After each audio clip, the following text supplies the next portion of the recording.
Okay, hello everyone. So I thought it would be a good time for me to introduce myself and do kind of like a ride along type of thing. So I am Tiffany. I am 38 years young, right? Yeah. Um, I have four children. My oldest is 21, boy, Raheem. I have a 13-year-old daughter. I have a 4-year-old son, and I have a 1-year-old son. Three boys, one girl. Okay. So, let me tell y'all how it came to be that I had four children. Cause sometimes I can't wrap my mind around how I had four children. So, all right. So what happened is, all right. So first things first. When I was a young girl, I never really felt like I had the love of my mother from my mother. Okay, my dad was exceptional. I can do another video on another day for my dad. However, my dad had a new wife and he had other children, my siblings, my younger siblings, that I kind of felt like, I don't want to say took precedent, because my dad never slighted me or made me feel unwanted or unwelcome, but it was just me within myself kind of felt like, he got his new family or whatever. And again, I felt, kind of isolated and alone. My mom was always very, I felt like, mean to me, growing up. So I decided, that I wanted to have a child at a young age. And the reason being is because I never felt love. I wanted to feel, that love. And I felt like a child, and nobody else will love us, right? Our children will. So I got pregnant when I was 16, had my first child when I was 17. That's Raheem. I was in a very, very abusive relationship with his father. Oh my God. I had to get away from him. I got away from him. Again, specifics, that's another video for another day. But I did get away from him because I've never been like a weak woman to sit around and be abused or anything like that. So I knew then, oh, absolutely not. Like, I'm not having any parts of this, sir.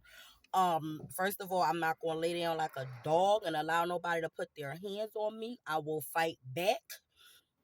And ultimately, you not worth me going to jail. So I'ma separate myself, bruh.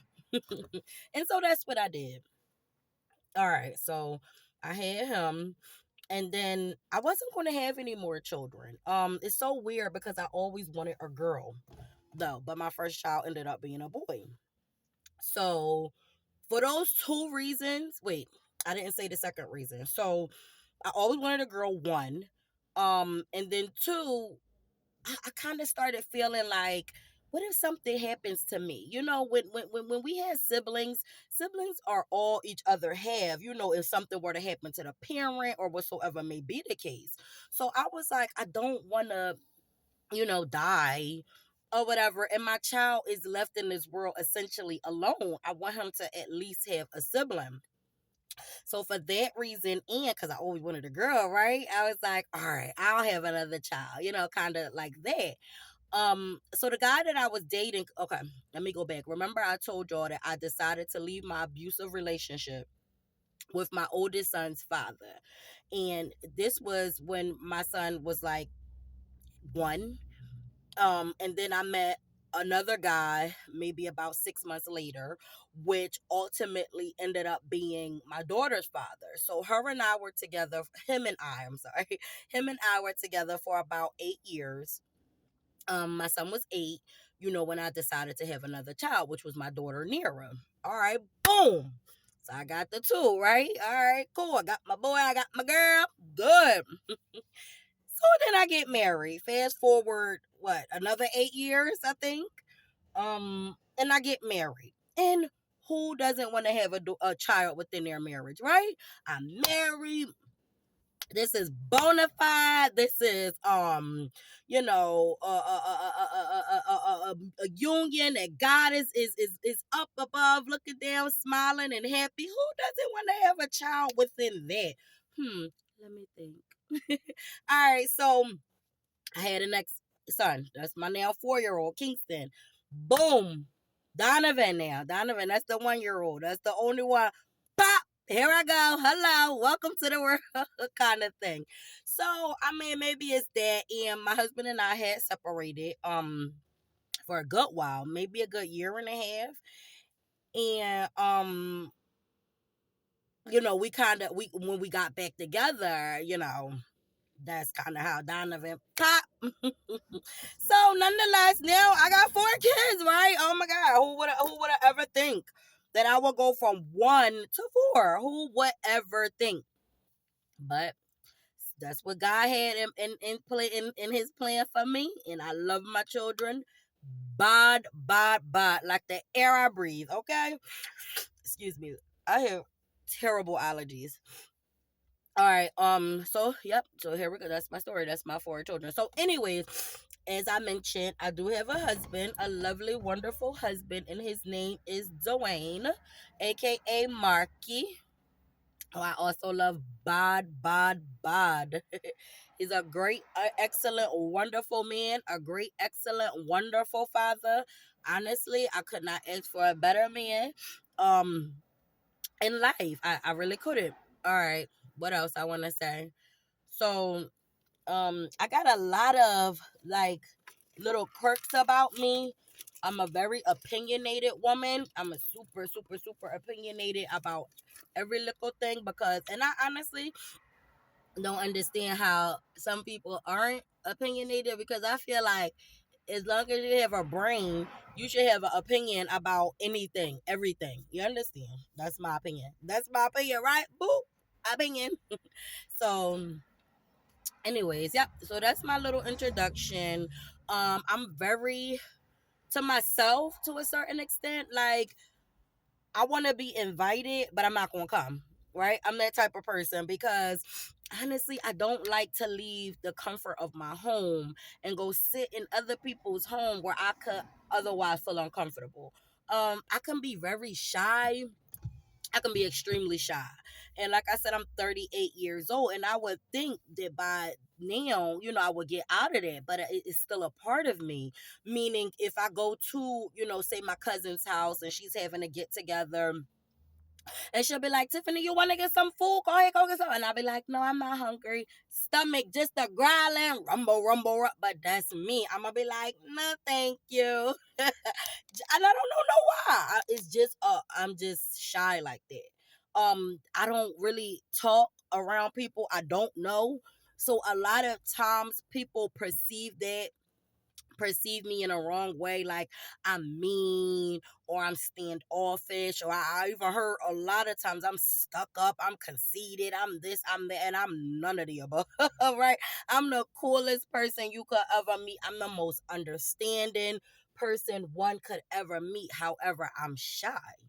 And if and you, when I say you, I don't mean you, but whomever I'm around has to let me feel comfortable by being nice, by being giving, being that type of person, and I'll start to feel comfortable around a person. But that's only after I get to know a person. Initially, I'm just like, especially if I'm in an environment where I feel like I could potentially be judged, like if I'm meeting my significant other's family, or if I'm at a job interview, like stuff like that, where I feel like I'm being scrutinized, judged, or whatever so ever may be the case. I'm gonna be super, super, super, super, super shy. I try to like pipe myself up and pep talk myself and all of that, but at the end of the day, my personality comes shining through. So if I'm around a person, excuse me, and I'm being quiet and introverted, just know that is not who I am. I mean, it's a part of who I am, because like I said, I have to feel comfortable.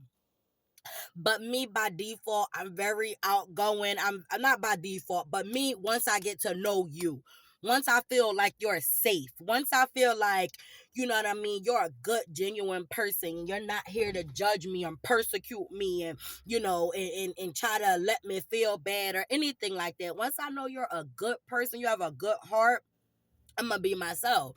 I have to observe first. I watch people. I'm very observant.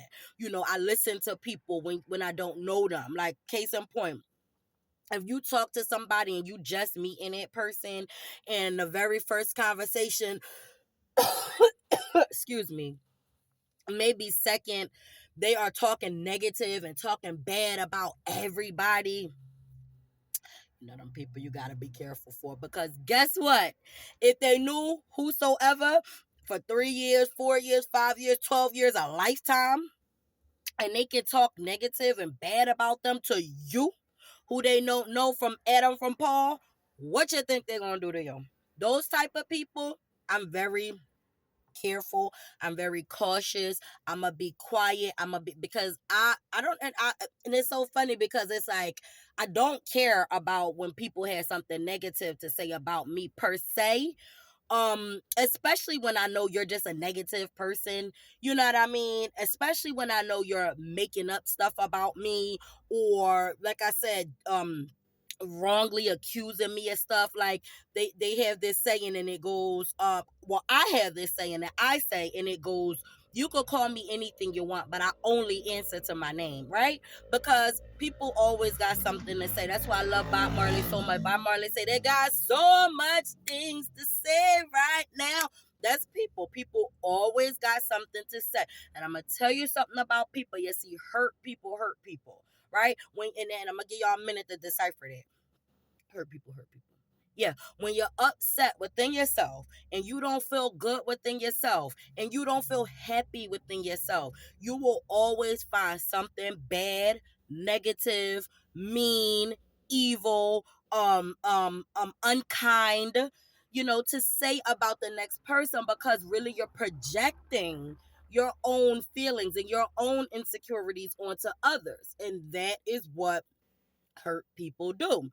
I stay away from those type of people. I'm not gonna say I won't talk and communicate to people, because I'm not like that. I'm not um judgmental in that way. I try to allow people to be themselves, because I want people to allow me to be myself, right? So I try to help those people and build those people up to say, like, hey, you don't have anything else you want to talk about? Like, let's talk about something positive. Let's like, I don't want to have this dialogue where we're constantly tearing people down and we're talking about others and what everybody did wrong and what they could do better and that's and everything like that, because that's not a positive conversation, I feel like. And like I said, when you are happy and you feel good within yourself, then you're going to try to project that onto others, right? If you're a happy person, you're going to try to let everybody around you feel happy, right? But when you're an unhappy person, you're going to do the opposite. You're going to say, oh, you see what that person got on? Oh, you see what she did? Oh, that. Everything is y'all know those people I'm talking about. Those people. So there are many, different facets of me. I have, like I said, a lot of times been um judged incorrectly, and like I said, I'm to the point, like when I was younger, it used to bother me. Oh my god, why does that person feel like that, and I'm such a nice person. I said, now I'm like, you know what, I don't even care. Because, like I said, I'm old enough to understand. I'm old enough to realize. I'm old enough to accept that hurt people hurt people. And it's just that simple for me. You know, I know I don't go out of my way, to tear others down. In fact, if I see somebody, who is a certain way, I'll try to they call it like I make excuses for people. But I believe that there's a reason for everything. So it's not like I'm making an excuse. It's just like I try to find the reason behind why somebody is the way they is.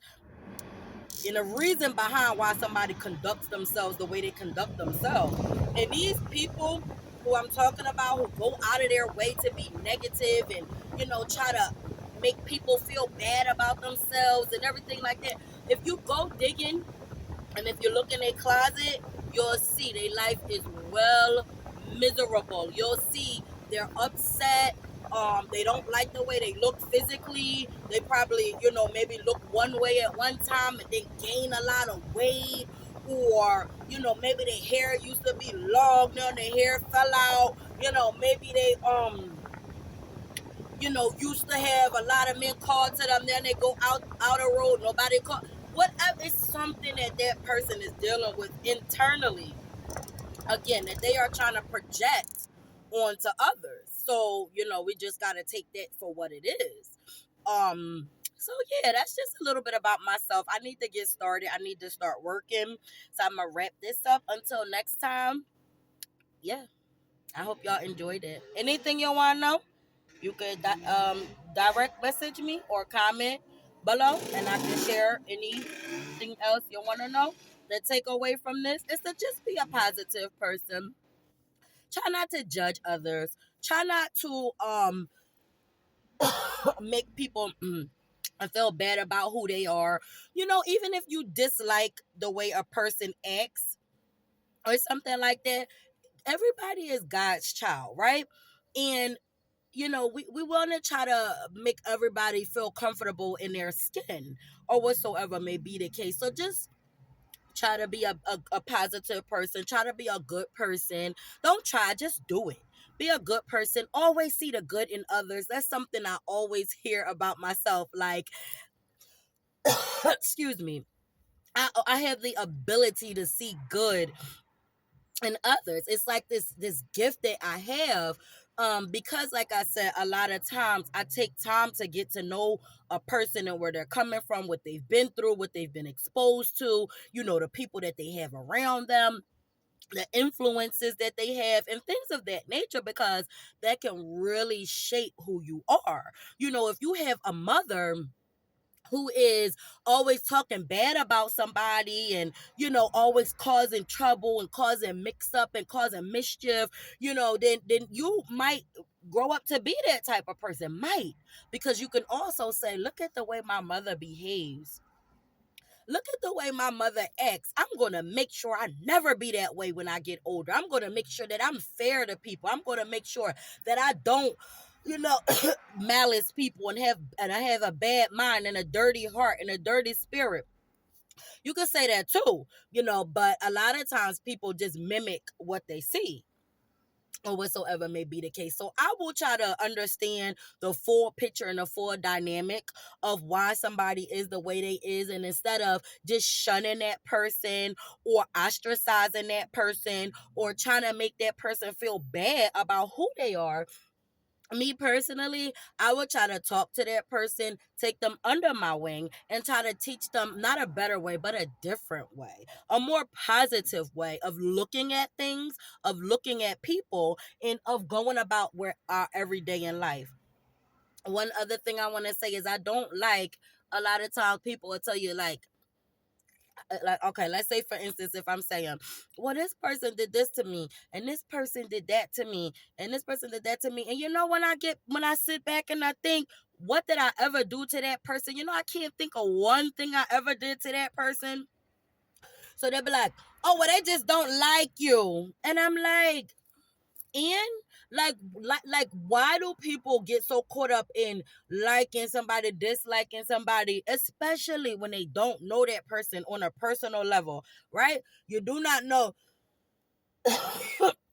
me, you do not know nothing about me, because guess what, if you will really and truly take time to get to know me and to know anything about me, know I'm a very nice, generous person. I'm very giving. I'm very loving. Anybody who come into my life, I help them.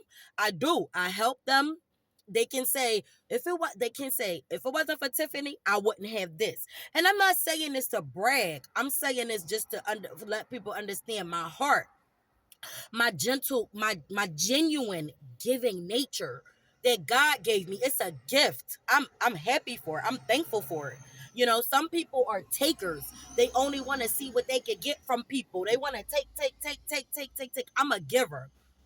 And I love that about myself. You know what I mean? And I can't say that anything that I have is because of anybody else. Well, now maybe Mark, my husband, but all the while, all my life, I did everything by myself. Literally. Literally. When I reached out for help, nobody cannot help me. I can't call nobody. I don't call nobody. I don't ask nobody for money. I don't ask nobody to help me do nothing with my kids, for my kids. I don't do it. I'm an independent woman. Fully. That's why now my husband is such a blessing because I had to work all my life. I took care of my kids by myself. The first two by myself. Literally. You want to talk about a single mother? You see, people love to use that word single mother. Single mother, single mother, single mother. Let me tell you, a single mother is somebody who cannot pick up the phone and call anybody and ask them for a motherfucking thing. A single mother is somebody who is out on their own, whether they paying a rent, they paying a mortgage, they don't have nobody to call, they just take care of their kids by themselves. I was a single mother for a good 14 years. Okay, single mother. Literally, I put myself through college. I got a degree. I took care of my kids. I work. I did it by myself. Man, I call nobody. Okay, I'm strong. And I deserve everything that I have right now. That if I wake up tomorrow and say, you know what? I don't feel like working tomorrow. I don't. Because I don't have to. Because guess what? God saw my sufferation and people don't know what I've been through. God saw my sufferation. God saw me struggle with my first two kids. He saw it. And he said, my child, stay strong. Better must come. Better days will come. And guess what? My testimony. Better days are here. And I'm thankful for it. Okay? So again, that's a little bit about myself. I will be sharing more as time goes on. I have a lot to say. Hope you enjoyed it. Smooches.